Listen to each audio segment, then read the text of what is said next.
speak and to assemble.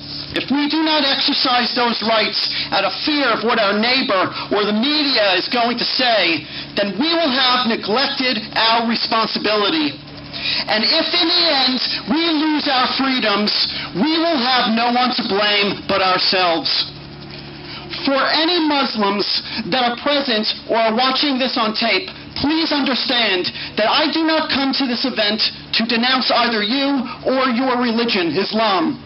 I am here because I am concerned about a segment of your population that is both violent and hateful. A segment of society that is not as insignificant as some might lead us to believe. When I say the word radical or extremist, I am not just talking about the terrorists. I am talking about those who finance the terrorists, those who are personally associated with the terrorists, those who support the terrorists in word and or deed. I am talking about those who propagate terror-related materials, those who attend terror-related institutions, and those who denounce the West, whether it be the United States or one of her close friends overseas, such as Israel. Friends, we find ourselves now in front of a haven for the radicals that I speak of, a 29,000 square foot haven, going by the name the Islamic Center of South Florida, or ICOSF. Over 4 years ago, we fought to stop it from being built in the first place. In July 2006, I stood shoulder to shoulder with my friend, Pastor O'Neill Dozier, to plead with the Pompano City Commission to rescind the special exemption that had just been given to build the new mosque. I believed the mosque would be a threat to the city, and I had good reason for that belief. The audience was filled with vocal and energetic members of Pastor Dozier's church. When it was my turn to speak, I discussed the subject of Hassan Sabri, the imam of the present Pompano Center, which goes by the same name as the structure behind us.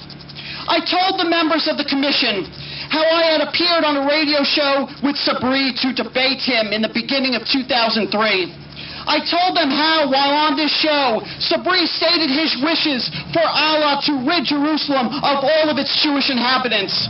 I told them how, on this show, Sabri stated his belief in a prophecy whereby all Jews would be exterminated in the future at the hands of Muslims. I discussed this and more, but to no avail. The commission refused to rescind its award. In April 2007, with the help of the law office I was working for, Pastor Dozier and I filed suit against the mosque and C.A.I.R, the Hamas-related group that was acting as the mosque's spokesman in the media. I wrote 2 affidavits for the case, really 2 dossiers, as the terrorism ties of the mosque are many. The present structure of ICOSF that ICOSF is using at 507 Northeast 6th Street is owned by the North American Islamic Trust, or NATE. Indeed, NATE has owned the Islamic Center for the past 2 decades. This is important to know when given the fact that NATE was, just 2 years ago, named by the U.S. Justice Department as a co-conspirator for a federal trial dealing with the financing of millions of dollars to Hamas. Let me say that again. The owner of the present Islamic Center, the same Islamic Center that is moving into this mosque in back of us, is owned by a group that the U.S. government says is a financier to Hamas. I have proof of this straight from the Broward County property appraiser, which lists the North American Islamic Trust as the owner of this mosque. Does the local government or media acknowledge this fact? Absolutely not. They just ignore it and act as if it doesn't exist, as the South Florida Times did yesterday when the publication attacked Reverend Dozier and me for partaking in this event today. But it does exist. And it's serious, and it's reason for the government to stop this mosque from being built. I mentioned the imam of the mosque before, Hassan Sabri. In August 2000, ICOSF the Pompano Masjid uploaded to its website a speech made by Sabri to his congregation, within which he referred to the United States as the enemy of Islam and issued a threat against Muslims who rely on non-Muslims. He stated, quote, Allah tells us in the Quran that the kuffar will continue to fight Muslims, will continue to put a plan after a plan and implement a plan after a plan until Islam will cease to be and until Muslims are either liquidated or they have joined the Christian or the Jewish faith. And it is imperative upon us as Muslims belonging to the Ummah of Islam to understand exactly what's happening to our brothers, not only for the sake of understanding alone, but so that we will know what the enemies of Islam are planning, and so that we will plan ourselves. The United States is calling its people and its army and its nation to rush to the help of Muslims, but in reality this is not what's going on. In reality what's going on is that they want to mobilize Muslims, to use the vigor and the vim that Muslims can generate, to use their money and to use their souls and to use their lives so that they will further the United States plans in that part of the world. Do not rely on the kuffar, because if you do so, you will suffer, end quote. So Sabri believes that America is the enemy and that Muslims will suffer if they rely on non-Muslims. That Allah should rid Jerusalem of all of its Jews and that sometime in the future Jews will be exterminated at the hands of Muslims. Obviously, none of this has made an impact on the local government. As you can see, the mosque is nearing completion. At least that's how it appears from the outside. Tell me, does it make sense that Sabri will be heading up this giant mosque here? Does it make sense that Sabri is heading up anything in the United States? No. Of course, the answer is no. But don't tell that to the mayor of the city, Lamar Fisher. When the city was voting on whether or not ICOSF would get its new mosque, Mayor Fisher sat on the Pompano Commission. He was one of the votes in favor of the mosque being built. But that's nothing in comparison to the stunt that he pulled earlier this year. This past February, Mayor Fisher gave Hassan Sabri the honor of giving the invocation at one of the city commission meetings.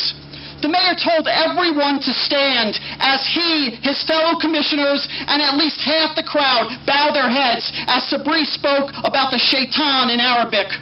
How embarrassing it was to watch the mayor and all of the others bow their heads to this extremist. And how disgusting it was to see Sabri literally make a run for the door as the commission began to recite the Pledge of Allegiance. But why should we expect the imam to stand for the Pledge of Allegiance? We can't. After all, it is he that called America the enemy. Friends, this situation with the Pompano Mosque is repeating itself all over the country. Of course, the one that's getting the most attention is the Islamic Center being planned for New York City, the Ground Zero Mosque. I have to tell you that that situation regarding that mosque hits me especially hard because I do what I do today as a result of 9/11. I grew up in New York, and the Twin Towers or World Trade Center was my favorite place to visit when I was a kid. For me, they were the Superman of all buildings, and when they fell, it affected me greatly, to the point where I devoted my life to fighting this hatred. I guess the mayor of New York, Michael Bloomberg, did not have the same reaction I did, because like Mayor Fisher before him, Mayor Bloomberg is ignoring the facts. Faisal Abdul-Rauf, the imam and face of the Cordova Project in New York City, refuses to acknowledge Hamas as a terrorist organization.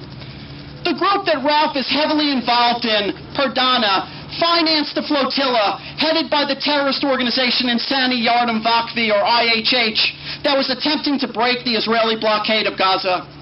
And the main financier of the Cordova Project, Hisham El-Zanati, gave thousands of dollars to the Holy Land Foundation terrorist charity. Mayor Bloomberg has been silent about this. He has ignored this information, only to say that the group behind the mosque has religious freedom. Should we expect more from him? A man who, when he first became mayor, appointed the president of C.A.I.R New York, Omar Mohammadi, to the New York City Human Rights Commission. These mayors act like pre-programmed robots. They shout religious freedom and ignore any and all terrorist threats. Ladies and gentlemen, that's what these mosques are. That's what they represent. They are terrorist threats to our nation, and that is why I stand here in front of you today to call on the U.S. government to come in and shut these centers down.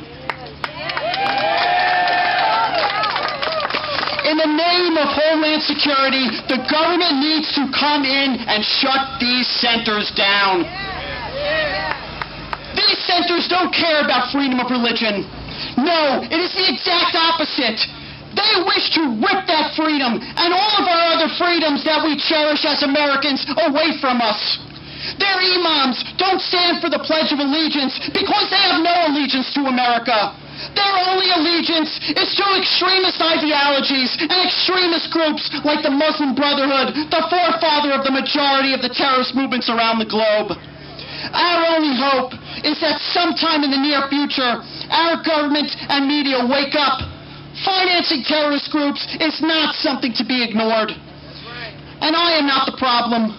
If those at the South Florida Times wish to characterize me as an anti-Islamic activist, as they did yesterday, then that is their choice. But it is a lie.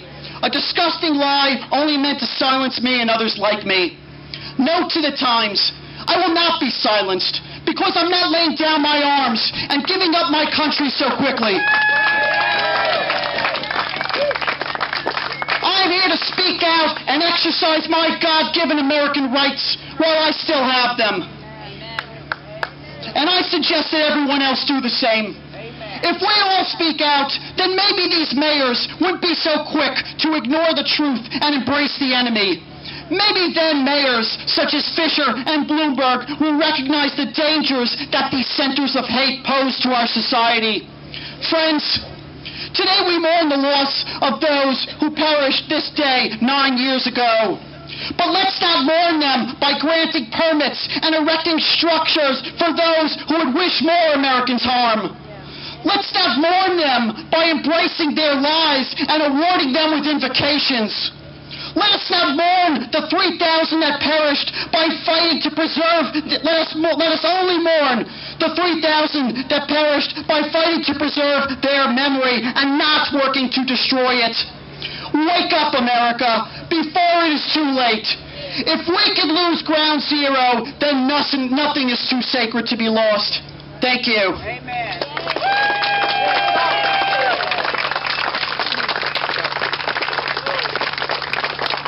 Joe Kaufman, ladies and gentlemen. Joe Kaufman, Americans Against Hate.